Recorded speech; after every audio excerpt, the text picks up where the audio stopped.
இந்த சாண்ட்ராவுக்கும் பிரஜினுக்கும் என்ன பிரச்சனைன்னு தெரியல. திவ்யா ஃபோபியா வந்துருச்சுன்னு நினைக்கிறேன். எப்போ பார்த்தாலும் திவ்யா திவ்யா திவ்யா. இந்த அது என்னது காதல் கொண்டேனா, காதல் கொண்டேன் படத்தில் தனுஷ் சுத்துவார் பாருங்க, திவ்யா திவ்யா திவ்யா திவ்யா. லிட்டரலாக அந்த மாதிரி தாங்க ரெண்டுமே சுற்றிக்கிட்டு இருக்குங்க. எங்கே போனாலும் திவ்யா அப்படி பண்ணிட்டா, இங்கே உட்காந்துருந்தா திவ்யா இப்படி பண்ணிட்டா, அங்கே போனால் பிரதர் கார்டு. எனக்கு புரியவே இல்லை, அது என்னடா புதுசாக பிரதர் கார்டு? ஓ, brother card, sister card, father card, mother card, இப்போ ஒவ்வொருத்தருக்கும் ஒவ்வொரு கார்டு வந்து கொண்டு வந்துட்டு இருக்கீங்களா? போகிற போக பார்த்தா அப்போ நீங்களும் உங்கள் மனைவியும், உங்கள் மனைவி உங்களை வச்சு ஹஸ்பண்ட் கார்டும், நீங்கள் உங்கள் மனைவி வச்சு ஒய்ஃப் கார்டும் விளையாண்டிங்களா? அந்த மாதிரி பேசலாமா? அவர் பிரஜன் வந்து அவருடைய மரியாதையை அவரே கெடுத்துக்கிட்டு இருக்காரு வெளியில். திவ்யா வந்து என்னை வச்சு பிரதர் கார்டு விளையாட்டாங்க, பார்வதி மாதிரி ஒரு கேம் விளையாட்டாங்க.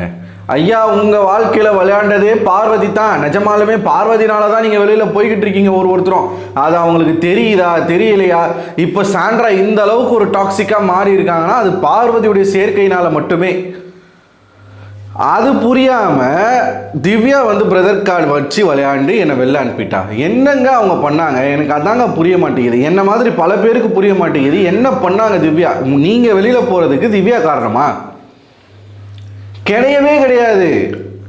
இப்போது அந்த பால் டாஸ்க்குன்றவனுங்க, அந்த பால் மேட்ரு, டீ மேட்ரு இருக்குல்ல, நைட்டில் அன்னைக்கு ஜெயிலுக்கு போக சொல்லி 2 பேரையும் சொல்லியிருக்காரு பிக் பாஸ். நீங்கள் என்ன பண்ணியிருக்கணும்? உங்கள் மனைவி கிட்ட, மனைவி பொண்டாட்டி அவள் வந்து கிடக்குறா, நீ ஜெயிலுக்கு போ, நீ வந்து உன் பேரை ஸ்பாயில் பண்ணிக்காத அப்படின்னு நீங்கள் சொல்லியிருக்கணும்.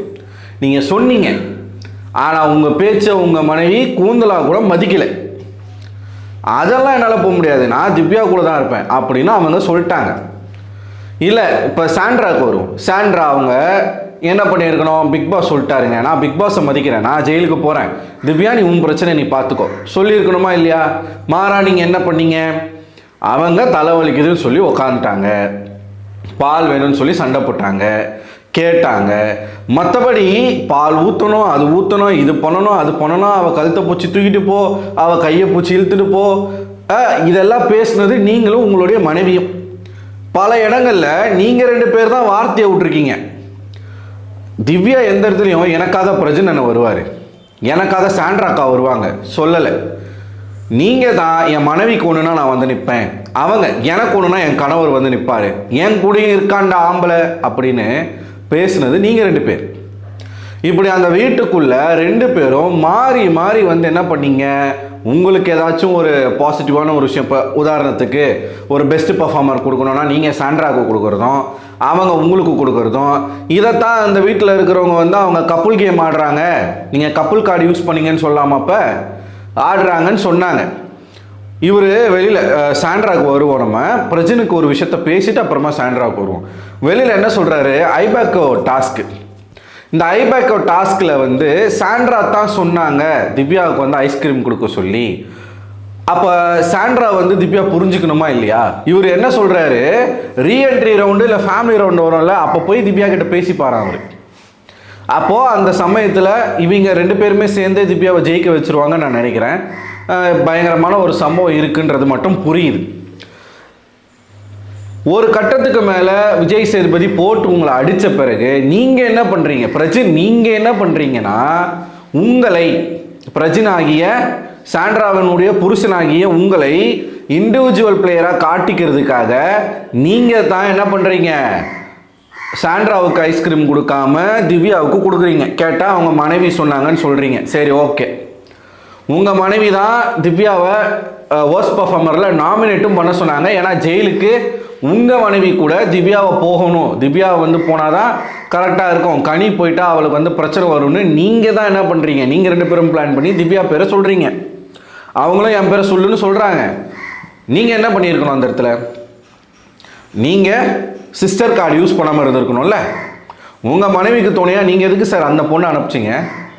நீங்கள் கரெக்டாக, சரி சார் திவ்யா தப்பு சார், நீங்கள் கரெக்டாக இருந்தீங்களா? அதுதான் என் கேள்வி. ஐபேக்கோ டாஸ்கில் நீங்கள் உங்கள் இண்டிவிஜுவல் பிளேயராக உங்களை காட்டிக்கிறதுக்காக நீங்கள் தான் கொடுக்குறீங்க ஐஸ்கிரீமை. 2வது, இந்த துண்டிக்கணும் நீட்டிக்கணும் அப்படின்ற ஒரு டாஸ்க் வரும் பொழுது அகைன் இவர் வந்து தன்னை ஒரு இண்டிவிஜுவல் பிளேயராக காட்டிக்கிறதுக்காக நாங்கள் கப்பல் கேம் விளையாடல, அவங்க வேற கண்டஸ்டன்ட் நான் வேற கண்டஸ்டன்ட் இவர் காட்டிக்கிறதுக்காக இவர் என்ன பண்ணுறாரு, திவ்யாவுக்கு எதுக்கு நீட்டிக்கணும்னு கொடுத்தீங்க, நீங்கள் பார்வதிக்கு கொடுத்துருக்கலாமே, இல்லை வேற யாருக்காச்சும் கொடுத்துருக்கலாமே, நீங்கள் தான் போய் என்ன பண்ணுறீங்க, சிஸ்டர் கார்டு யூஸ் பண்ணி திவ்யா கூட இருக்கக்கூடிய அந்த உறவை நான் நீட்டிக்கணும், எனக்கு வந்து ஒரு நல்ல தங்கச்சி கிடச்சிருக்கா, இந்த மாதிரி ஒரு பொண்ணை நான் பார்த்ததே இல்லை, ஆகா ஓஹோன்னு பில்டப் கொடுத்து நீங்கள் தான் கட்டினீங்க. உங்களுடைய மனைவி ஆகிய சாண்ட்ரா அவர்களை துண்டிக்கணும்னு சொல்லிட்டு நீங்கள் தான் கட்டினீங்க. திவ்யா சொன்னாங்களா, இல்லை சாண்ட்ரா சொன்னாங்களா? நீங்கள் நீட்டிக்கணும் துண்டிக்கணும்னு திவ்யாவுக்கு கட்டினதுனால தான் சார் சாண்ட்ராவுக்கு திவ்யா மேலே அவ்வளோ வன்மத்து வர்றதுக்கான காரணம். மொதல் ரீசனே அதுதான். இப்போ உட்காந்துக்கிட்டு மனைவிக்கு வந்து சொம்படிச்சுக்கிட்டு இருக்காப்புல. யாராக இருந்தாலும் ஒய்ஃபுக்கு சப்போர்ட் பண்ணுவாங்க தான், அது இல்லைன்னு சொல்லலை. நீங்கள் சாண்ட்ராவுக்கு சப்போர்ட் பண்ணுங்க, அதை விட்டுட்டு திவ்யாவை தப்பு. இப்போ இவர் என்ன சொல்கிறாரு, திவ்யாவுடைய பிஆர்லாம் சேர்ந்து சாண்ட்ராவை அடிக்கிறாங்களாம். எனக்கு புரியவே இல்லையே. இப்போ நான் கூட தான் பேசுகிறேன், நான் என்ன திவ்யாவுக்கு பிஆரா? டேய், அப்படி எதனா சொன்னீங்கன்னா எனக்கு எதனா காசு அமுச்சு விடுங்கடா. பரிதாபமான நிலைமையில் இருக்கேன்டா நான். காசு கொடுத்து அவன் காசுக்காக வேலை செய்கிறவன் தான் சார் பிஆர். நாங்கள்லாம் பல பேர் காசு வாங்காமல் வேலை செஞ்சுக்கிட்டு இருக்கோம். இது வேலை கூட இல்லை, எங்களுக்கு பிடிச்ச கண்டஸ்டன்ட் அவங்க ஒரு நல்ல விஷயம் பண்ணுறாங்களா அதை சொல்கிறோம், அவ்வளவுதான். யாராக இருந்தாலும் நம்ம வந்து பேசதான் செய்கிறோம். இப்போ திவ்யா மேலே ஏகப்பட்ட குற்றச்சாட்டுகள் வச்சுக்கிட்டே இருக்காங்க. எனக்கு அதெல்லாம் பெரிய விஷயமாவே தெரில. இந்த சின்ன கோடுக்கு மேலே பெரிய கோடு எது இருக்கோ அந்த பெரிய கோடு தான் சார் கண்ணுக்கு தெரியுது. நான் என்ன பண்ணுறது?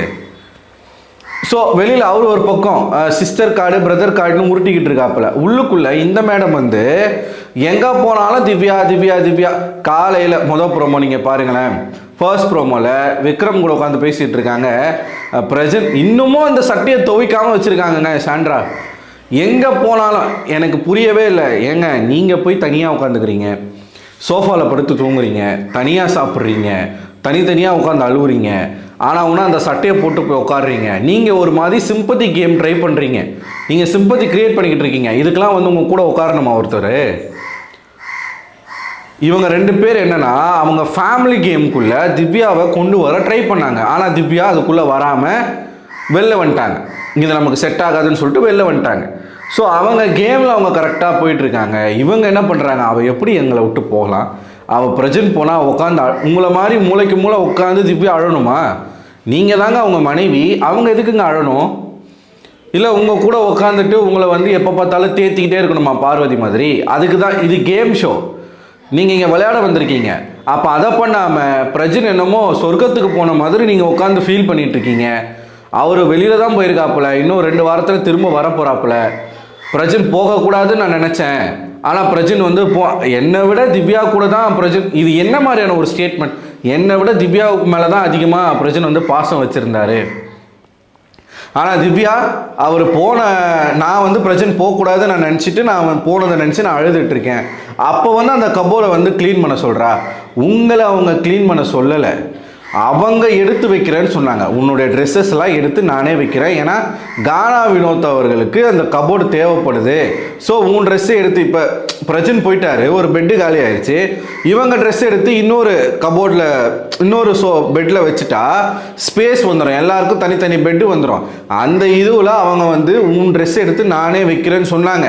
ஆனால் இவங்க அங்கே ஒரு சீனை க்ரியேட் பண்ணி நேற்று கூட பாருங்கள் நைட்டில் தனியாக போய் படுத்துட்டு இருக்காங்க. எதுக்காக, ஏன் படுக்கிறீங்க தனியாக போய் கேட்டால் அது வீட்டுக்குள்ளே எல்லாரும் பாட்டு பாடிட்டு இருக்காங்களா, அது இவங்களுக்கு டிஸ்டர்பன்ஸாக இருக்கான். நீங்களும் அவங்கள மாதிரியே ஒரு கண்டஸ்டன்ட் தானே, நீங்கள் போயிட்டு அவங்களோட எத்தனை நாளைக்கு இங்கே பிரசன்ட் போனதை நினச்சி நீங்கள் ஃபீல் பண்ணிகிட்டு இருப்பீங்க? ஏங்க அவர் எலிமினேட் ஆகி போயிருக்காருங்க, நாளைக்கு நீங்களே போவீங்க. இவங்க நினச்சிட்டு இருக்கீங்க நீங்கள் டைட்டில் வின் பண்ண போகிறேன்னு நினச்சிட்டு இருக்கீங்களா? ஃபேமிலி ரவுண்டுக்கு அப்புறம் உங்களை தூக்கி வெளில போட்டுருவாங்க, அவ்வளவுதான். இவங்க பண்ணுறதே ஒரு வெட்டி சீன் மக்களே, தேவையில்லாத சீன், தேவையில்லாத ஒரு கண்டென்ட் பண்ணிக்கிட்டு இருக்காங்க. இந்த சிம்பத்தியெல்லாம் மக்கள்கிட்ட ஒர்க் அவுட்டே ஆகாது. அதில் இவங்களும் வந்து ஜாயின் பண்ணணும்னு இவங்க நினைக்கிறது, அவங்க வேலைக்கு போனாங்கன்னா அவங்கள பற்றி பின்னாடி எப்போ பார்த்தாலும் தப்பாக பேசுகிறாங்கன்னு நான் சொல்ல மாட்டேன், தப்பாக பேசலை, பட் புலம்பிகிட்டே இருக்காங்க. அதே மாதிரி திவ்யாவும் சாண்ட்ராவை பற்றி எங்கேயுமே தப்பாக பேசலை. இவர் வந்து நிறைய இன்சிடெண்ட்டை சொல்கிறாருங்க. பிரசன்ட் வந்து பீரியட்ஸ் டைமில் வந்து ஒரு பொண்ணு இந்த மாதிரி பண்ணலாமா, சாண்ட்ரா வச்சு அதே அலிகேஷனாக அவர் வைக்கிறார். சாண்ட்ராவுக்கு பீரியட்ஸ்னு அவங்களுக்கு எப்படி தெரியும்? சரி, சாண்ட்ராவுக்கு பீரியட்ஸ்னால் வெளில அமிச்சிடலாமா, கேமை விட்டு வெளில அமிச்சிடலாமா? பீரியட்ஸ் அப்படிங்கிறது எல்லா பெண்களுக்கும் வர ஒரு விஷயம் தான். நீங்கள் அதை வந்து ஒரு ஆயுதமாக யூஸ் பண்ண முடியாது அந்த வீட்டுக்குள்ளே. ஒன்று. இன்னொன்று, இந்த டாஸ்கில் இப்போ திவ்யா வந்து எந்தெந்த இடங்கள்லாம் பின்னாடி பேசியிருக்காங்க அப்படின்னா அவர் ஒரு லிஸ்ட்டு போடுறாப்புல. பெஸ்ட் பர்ஃபார்மர் கொடுக்கல, வர்ஸ்ட் பர்ஃபார்மர் கொடுத்துட்டோன்னு சொல்லி விக்கல்ஸை பற்றியும் பிரஜனை பற்றியும் பின்னாடி பேசலாங்களாம். பின்னாடி பேசலை. அங்கே ஆதிரி இருந்தாங்க, அங்கே வந்து கானா வினோத் இருந்தாப்புல, ஜெயிலில் பல பேர் இருந்தாங்க, உங்களை தவிர பல பேர் இருந்தாங்க, உங்கள் மனைவி உட்பட இருந்தாங்க. அவங்க கேட்ட கேள்வி நியாயமான கேள்வி. என்ன கேட்டாங்க? நான் இவ்வளோ ஒர்க் பண்ணியிருக்கேன், என் டீமுக்கே நான் பண்ண ஒர்க்கு தெரியலையா? நீங்களே இப்போ ஆப்போசிட் டீமில் பார்த்தீங்கன்னா அழகாக அவங்க டீம்களே ஓட் பண்ணி அவங்க டீமை மொத்தமாக காப்பாற்றிட்டாங்க, கானா வினோத் தவிர. ஆனால் இந்த டீமில் உண்மையாலுமே திவ்யா வந்து ஒர்க் பண்ணியிருக்காங்க. 2 நாள் வந்து தூங்காமல் அவங்களும் உட்காந்து கேரக்டரில் இருந்தாங்க. இல்லைன்றதை தாண்டி அவங்க உட்காந்து அந்த ஜுவல்லை வந்து பாதுகாத்துருக்காங்க, சமைச்சிருக்காங்க, நிறைய ஃபன் பண்ணியிருக்காங்க. அவங்களும் அவங்களால முடிஞ்ச விஷயங்கள் பண்ணியிருக்காங்க, சண்டை போட்டிருக்காங்க, இவங்க டீமுக்காக சண்டை போட்டிருக்காங்க. ஸோ இவ்வளோ விஷயங்கள் பண்ணியிருக்காங்க. பண்ணதுக்கான நியாயமான ஒரு விஷயத்த அவங்க கேட்குறாங்க. இது வந்து அவர் பின்னாடி பேசுகிறாங்க, பிரஜனுக்கு முன்னாடி தான் கேட்டாங்க அவங்க. உங்களுக்கு வந்து தெரியலையா, நாங்கள் பண்ண ஒரு எங்கள் டீமில் இருக்கிறவங்களே எங்கள் ஒர்க்கை வந்து மதிக்கலைன்னா அது எப்படி அப்படின்னு சொல்லிட்டு பிரஜனுக்கு முன்னாடியே கேட்டு 2 பேருக்குமே சண்டை வந்துச்சு. ஸோ இவங்க இல்லாத ஒரு விஷயத்த வந்து கிரியேட் பண்ணுறாங்க, ஃபேக்காக கிரியேட் பண்ணுறாங்க. திவ்யா வந்து 100% பர்ஃபெக்ட்னு நீங்கள் சொல்ல வரீங்களான்னு கேட்டிங்கன்னா நான் அப்படி சொல்ல வரல. ஆனால் இவங்க சொல்லக்கூடிய குற்றச்சாட்டுகள் எதுவுமே உண்மையானது கிடையாது. எல்லாமே ஜோடிக்கப்பட்டது, வாண்டடாக ஒரு விஷயத்தை வந்து கிரியேட் பண்ணுறாங்க. எதுக்கு சாண்ட்ரா போயிட்டு தனியாக படுக்கணும், எதுக்கு சாண்ட்ரா போயிட்டு தனியாக உட்காரணும்? அந்த வீட்டுக்குள்ளே இதே மாதிரி வேற ஒரு கண்டஸ்டன்ட் பண்ணாங்கன்னா இந்த சாண்ட்ரா என்ன பேசியிருப்பாங்க? இப்போ யோசிச்சு பாருங்கள். ஒருவேளை சாண்ட்ரா வந்து இண்டிவிஜுவல் கண்டஸ்டண்ட்டாக வந்துட்டாங்க வீட்டுக்குள்ளே, பிரஜன் வரல, வேற ஒரு கண்டஸ்டன்ட் இந்த மாதிரி போனது, இப்போ அரோராவோ இல்லை பார்வதி வந்து கமருதீன் போனதை நினச்சி இந்த மாதிரி பண்ணிட்டு இருக்காங்கன்னா அப்போ சாண்ட்ரா என்ன பேசியிருப்பாங்க? நேரத்துக்கு ஏற்ற மாதிரி நம்ம பேசிட்டு மற்றவங்கள குறை சொல்கிறது வந்து நாட் அக்செப்டபிள். ஸோ நான் சொன்ன மாதிரி இவங்களுக்கு வந்து திவ்யா ஃபோபியா வந்துருச்சு. அதனால் எப்போ பார்த்தாலும் திவ்யா. இவங்க 2 பேரும் திவ்யாவுடைய வளர்ச்சிக்கு ரொம்ப மும்முரமாக பாடுபட்டுக்கிட்டு இருக்காங்க. இது வேறு சேனல் வேறு ப்ரோமோவை வேறு எடுத்து போடுறீங்க. ஆல்ரெடி அன்அஃபிஷியல் ஓட்டிங்லையும் சரி அஃபிஷியல்லையும் சரி திவ்யா டாப்பில் போயிட்டாங்க. இவங்க 2 பேரும் இன்னும் வந்து திவ்யாவை வளர்த்து விட போகிறாங்க. அதுவும் பிரஜன் வந்து ஃபேமிலி ரவுண்டில் இன்னும் திவ்யாவுடைய மார்க்கெட்டை வந்து ஏற்றி விட போகிறாருன்றது மட்டும் நல்லா தெரியுது. தேவையே இல்லாத ட்விட்டரில் உட்காந்துக்கிட்டு, தேவையே இல்லாத இன்ஸ்டாவில் போய் லைவை போட்டுக்கிட்டு பேசிக்கிட்டு, நம்ம யூஸ் பண்ணுற ஒவ்வொரு வார்த்தையும் அங்கே முக்கியம். உங்களாலேயே உங்கள் மனைவியை தூக்கி வெளில போட்டுருவாங்க. கேம் முடிகிற வரைக்கும் நீங்கள் கேமை பற்றி பேசவே கூடாது. அக்ரிமெண்ட் அதெல்லாம் சொன்னாங்களானே தெரில. பட் இவர் தொடர்ச்சியாக பேசிகிட்டு இருக்காப்புல அவங்க மனைவிக்கு சப்போர்ட் பண்ணிக்கிட்டு. ஸோ இது எங்கே போய் முடியுதுன்றதை பார்க்கணும். நீங்கள் என்ன நினைக்கிறீங்க மக்களே? சாண்ட்ராவும் பிரஜனும் ஒரு விஷயத்தை க்ரியேட் பண்ணுறாங்க, அந்த விஷயம் வந்து உங்களுக்கு அது உண்மையாகப்படுதா இல்லை தேவையில்லாத ஒரு ஃபேக் அலிகேஷனை க்ரியேட் பண்ணுறாங்கன்னு நினைக்கிறீங்களா? உங்களோட கருத்துக்களை மறக்காமல் கமெண்ட் பாக்ஸில் கமெண்ட் பண்ணுங்கள். இந்த வீடியோ பிடிச்சிருந்தா இந்த வீடியோ லைக் பண்ணுங்கள், உங்கள் நண்பர்களுக்கும் ஷேர் பண்ணுங்கள். நம்ம சேனலை சப்ஸ்கிரைப் பண்ணலன்னா சப்ஸ்கிரைப் பண்ணுங்கள். அடுத்த ஒரு வீடியோவில் உங்களை சந்திக்கிறேன். அதுவரை உங்களிடம் வந்து விடைபெறுவது நான் அரவிந்தன்.